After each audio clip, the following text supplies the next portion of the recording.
"I don't need anything from you, he already bought me everything," said my wife when leaving with her boss. She never thought I'd be capable of what I did after. Now she won't stop knocking on my door, crying like never before. So I'm going to tell you guys everything from the beginning because this whole situation has been absolutely wild. A couple years ago, my wife Sarah, who was 34 at the time, decided she didn't want to be with me anymore.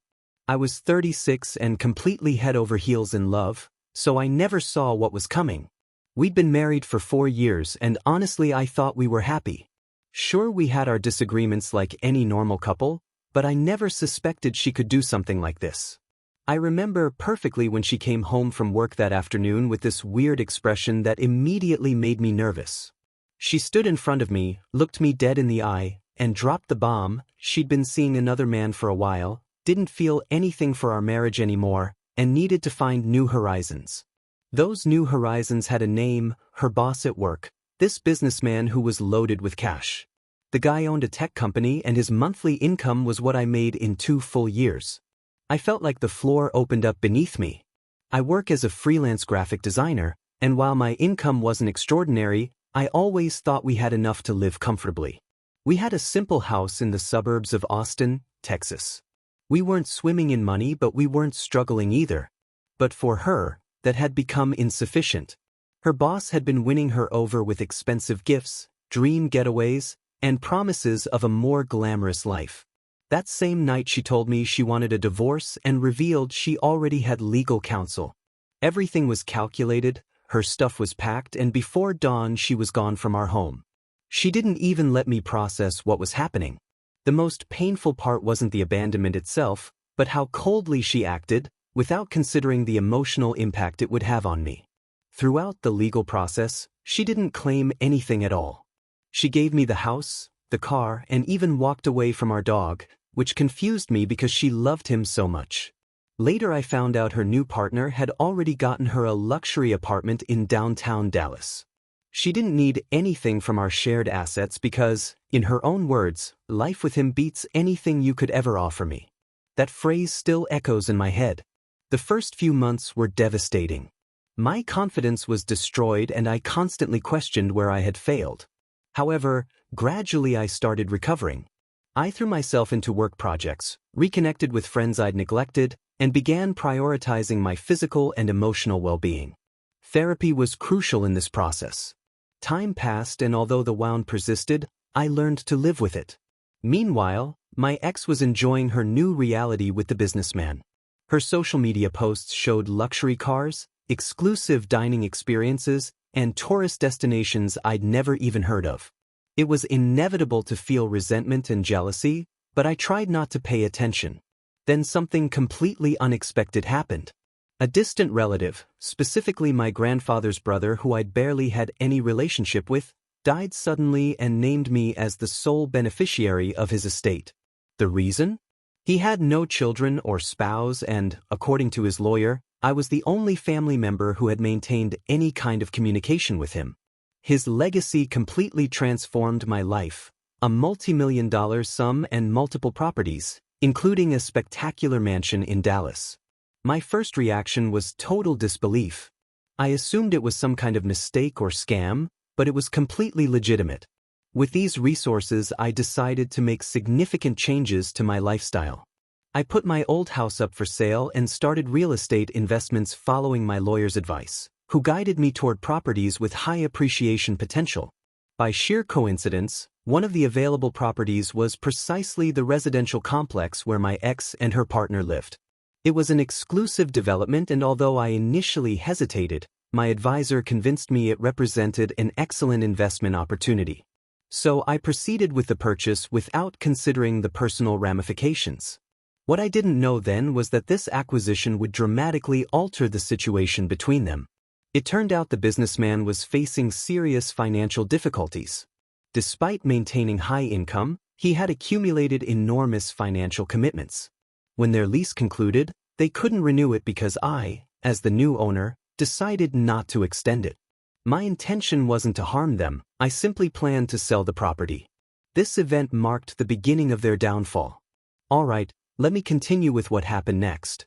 As I was saying, Sarah's new partner was going through a severe financial crisis. From what I could gather, his entire lavish lifestyle depended on financing and credit obligations he'd taken on, trusting that his businesses would generate sufficient returns. Unfortunately for him, the results weren't what he expected. By becoming the owner of the residential complex where they lived, I had no idea I was about to cause an earthquake in their apparently perfect life. My strategy was straightforward: get rid of the property as soon as possible since, being a spectacular place, it was quite far from my actual needs. During a day when I was analyzing paperwork with my real estate agent, I received a communication from the current residents, meaning Sarah and her partner. The request was clear: they needed to extend their stay because they were going through important changes and moving wasn't viable at that moment. Of course, I took my time before responding because I needed to think about my decision carefully. At that moment I understood that, despite my ex having fled to the arms of her supposed ideal tycoon, they were now facing circumstances that were rapidly deteriorating. I chose to reject the extension of the agreement. My motivation wasn't revenge, well, maybe a little.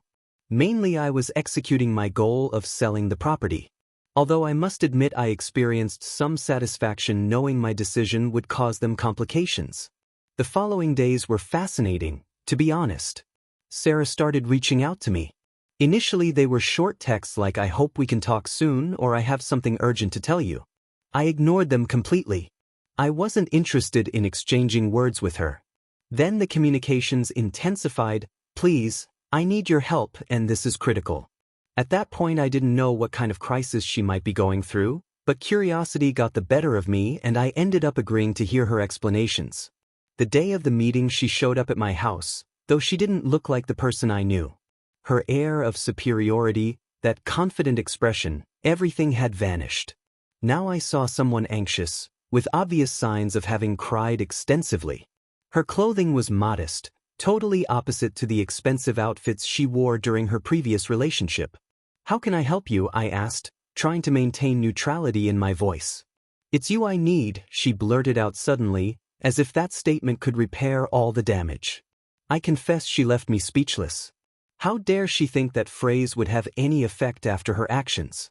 However, before I could articulate a response, she started sobbing and revealed all the details.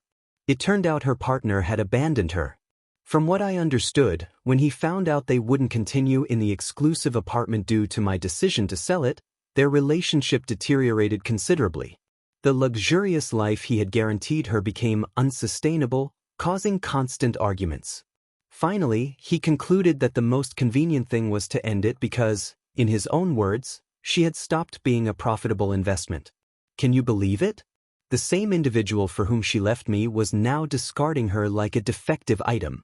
As if that wasn't enough, Sarah had no place to stay.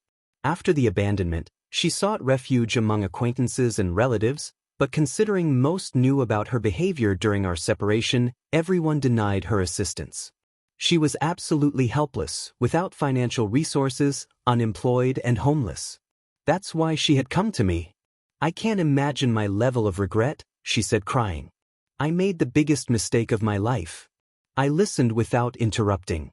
I preferred not to stop her because, somehow, I wanted to see how far she would go to persuade me. After several minutes, she calmed down enough to present her request. She wanted me to take her into my home, temporarily while she managed to stabilize again. Being frank, I was speechless. Part of me remembered her ruthless treatment, her departure without consideration. Another part felt some impact seeing her in those conditions. Finally, I communicated that it was impossible to agree. She tried to convince me, but I remained inflexible. I understood that agreeing would mean getting involved in bigger complications. After my refusal, her behavior transformed. She went from vulnerability and regret to fury and resentment. She called me too confident in my position, lacking empathy, rejoicing in her misfortune. I limited myself to suggesting she seek support elsewhere since I had no responsibility for her current situation. Her departure produced relief in me, although also some uneasiness. Something about this whole situation didn't add up completely. My instinct warned me this wouldn't be our last encounter. I sensed the conflict would continue, and I wasn't wrong. Sarah didn't plan to give up easily. The following weeks she bombarded me with written messages and unanswered calls. Some contained pleas and requests for help, others were reproaches and verbal attacks. She was obviously going through absolute desperation, and in those conditions people are capable of extreme actions. One day, while checking my emails, I discovered a communication from a legal representative. Initially I assumed it was related to real estate transactions, but it turned out to be something totally different. Sarah filed a lawsuit requesting compensation for supposed psychological abandonment. I didn't know such a legal concept existed, but according to her argument, I had placed her in precarious circumstances by denying her permanence in the exclusive apartment. In summary, she intended to hold me responsible for her present situation. Honestly, I burst out laughing when I read the notification. How could she think this would succeed?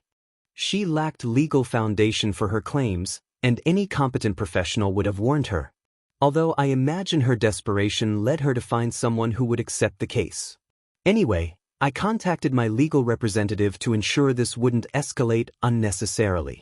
It's a baseless lawsuit, my lawyer assured me. It lacks legal foundation. It seems more like a pressure attempt than something serious. That calmed me down, although it irritated me that she was willing to go to these extremes to achieve her goal. Despite knowing she had no valid arguments, I preferred not to let the matter slide. My legal representative prepared a devastating response, eliminating any chance her claim would succeed. The court rejected the case in a few days. What followed was even more incredible. A mutual acquaintance alerted me that Sarah was going around defaming my name, trying to convince others to persuade her wealthy ex-husband, meaning me, to help her. According to this friend, her version was that I was punishing her for having rebuilt her life and that I was using my fortune to complicate her existence. Obviously, this was her final tactic to pressure me. The last straw occurred several weeks later, when she showed up at my workplace unannounced. Yes, she burst into my workspace. She looked more presentable than in our previous encounter, although it was evident she was at her emotional limit. Her first phrase was, "I'm not here to fight." However, from her tone, I anticipated there would be confrontation. "I need you to hear me," she began, crossing her arms. "None of this should continue this way. We could collaborate for mutual benefit." I was so perplexed I couldn't respond. She continued explaining that she had learned a valuable lesson about humility and that, if I gave her a new opportunity, she would demonstrate her capacity to transform. At that moment, I hesitated between laughing or feeling sorry for her. My only response was an opportunity for what exactly? First, I recognize I hurt you, but we both understand there was always something unique between us. Maybe this indicates we should try again. Yes, friends, she dared to propose we resume our relationship. I found what I was hearing incomprehensible. Did she really think that after everything that happened, I would simply take her back? That I would overlook how she emotionally destroyed me to pursue a fantasy of wealth and prestige that obviously didn't work out according to her expectations? I was categorical in my refusal. "The time to ask me for anything has expired," I said, trying to maintain composure. "You abandoned me thinking he was better than what I could offer. And now that you see it wasn't true, you want to come back. Things don't work that way." For a moment I thought she would explode, but instead she broke down. Tears flowed while she told me about her situation in greater depth. After her partner's abandonment, she had looked for work unsuccessfully, since she had quit her previous job to devote herself to him, leaving her resume empty. Her lavish lifestyle also meant she hadn't saved any money. Currently, she was temporarily staying at an acquaintance's house who would soon ask her to leave. Practically, she was about to end up homeless. "I have no one else left," she said, crying. "You're my only resource."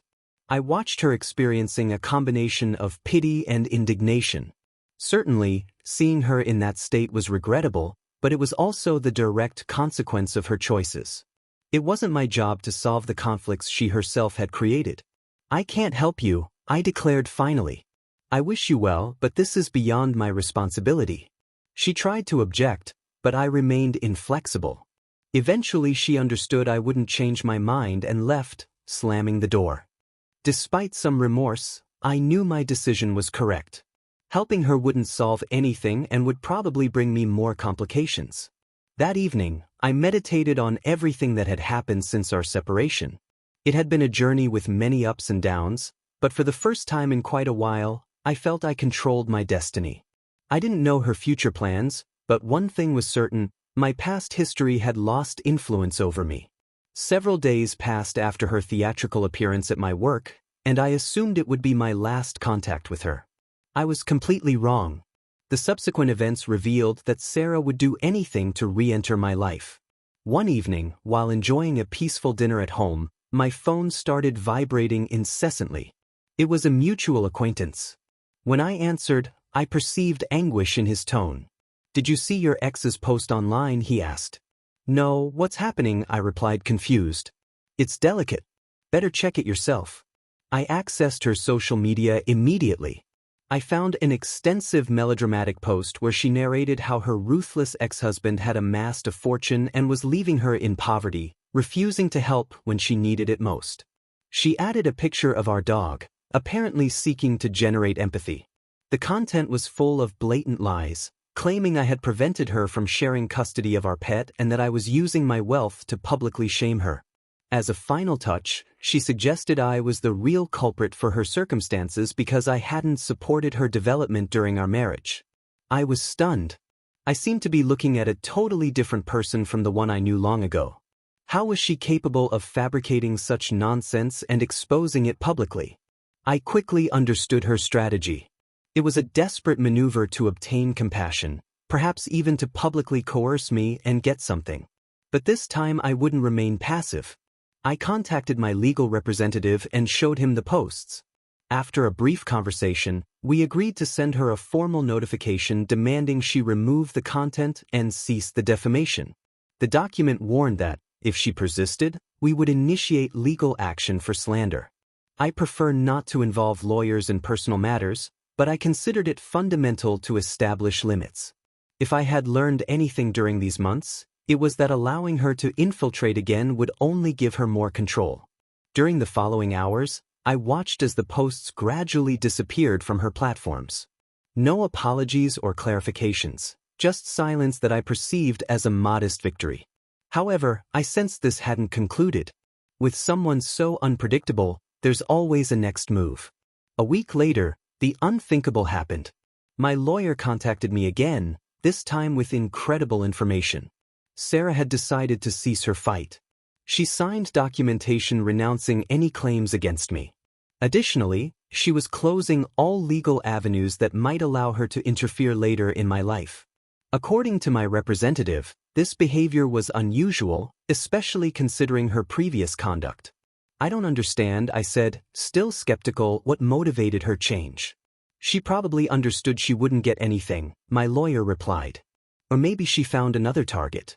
When the call ended, I reflected on those words. Had this odyssey really concluded? It was hard to accept. But apparently, at least temporarily, I was free from her constant manipulation and melodrama. Weeks later, I discovered information that put everything in definitive context. A shared friend revealed that Sarah was expecting a baby. Yes, pregnant, and not by her wealthy ex-boyfriend. Apparently, she was in a relationship with another individual who, according to our friend, lacked steady employment or substantial income. I was stunned. She seemed trapped in a self-destructive spiral with no apparent way out. Internally, I felt some pity, but simultaneously reaffirmed my determination to keep her away. The paradoxical thing is that, amid all that chaos, my life was reaching its best moment. The inheritance allowed me to secure my future and also finance initiatives that genuinely excited me. I began collaborating with local charitable institutions and getting involved in projects I had always valued but never could prioritize due to financial limitations. My professional career also flourished. My work as an independent graphic designer gave me flexibility to work from anywhere, so I moved to a new residence, distant from the turmoil that had surrounded me for too long. Despite all my ex's attempts, I couldn't help feeling victorious. I had recovered my peace, my balance, and fundamentally, my personal dignity. Watching her perpetuate the same patterns only confirmed that letting her go was my best decision. I thought I had finally reached the conclusion. But as I would soon discover, with someone like that, the drama never ends definitively.